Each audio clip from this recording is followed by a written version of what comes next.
అందరికీ నమస్కారం అండి. నేను మీ రమ్య. అందరికీ శుభమంగళవారం. చాలామంది కుజదోష నివారణ కోసం చాలా పూజలు చేస్తూ ఉంటారు. కాళహస్తిలోని కుజదోష నివారణ పూజలన్నీ చేశాక కూడా ఇంకా వారి జీవితంలోని మనకు మంచి జరగాలి అని అనుకుంటే ప్రతి మంగళవారం కూడా ఒక స్తోత్రం చదువుకుంటే చాలా మంచి జరుగుతుందండి. అది శ్రీ మంగళచండికా స్తోత్రం. అది మనకి పురాణ పండవారి పుస్తకంలో ఉంటుంది. పెద్ద పుస్తకంలో అయితే 133వ పేజీలో ఉందండి. చిన్న పుస్తకంలో మీరు చూసుకోగలరు. నేను ఇప్పుడు మీకోసం అది చదువుతాను. మీరు అది నేను చదివిన తర్వాత చూసి మీకు నచ్చిన విధంగా మీరు చదువుకోవచ్చు.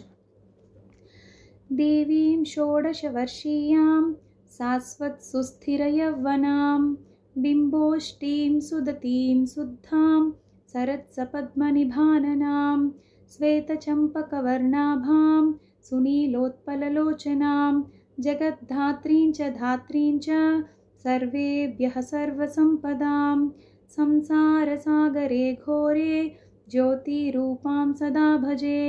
రక్ష రక్ష జగన్మాతః దేవి మంగళచండికే హరికే విపదాంరాసేర్ హర్షమంగళదాయకారికే హర్షమంగళదక్షే చ హర్షమంగళదాయికే శుభే మంగళదక్షే చ శుభే మంగళచండికే మంగళే మంగళార్వే చ సర్వమంగళమంగళే సతాం మంగళదేవి సర్వేషాం మంగళాలయే పూజ్యే మంగళవారే చ మంగళాభీష్టదేవతే పూజ్యే మంగళభూపస్య మనువంశస్య సంతతం మంగళాదిష్టాతృదేవి మంగళానాం చ మంగళే సంసారమంగళాధారే మోక్షమంగళదాయిని సారే చ మంగళాధారే సరే చ సర్వకర్మణాం ప్రతిమంగళవారే చ పూజ్యే సర్వసుఖప్రదే.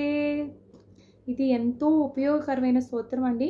ప్రతి మంగళవారం దీన్ని మనం చదువుకోవటం వల్ల కుజదోష నివారణ, మంగళ ప్రాప్తి, ఆపదల నివారణ కొరకు కూడా ఇది మనం మంగళవారం నాడు స్మరిస్తే చాలా మంచి జరుగుతుంది.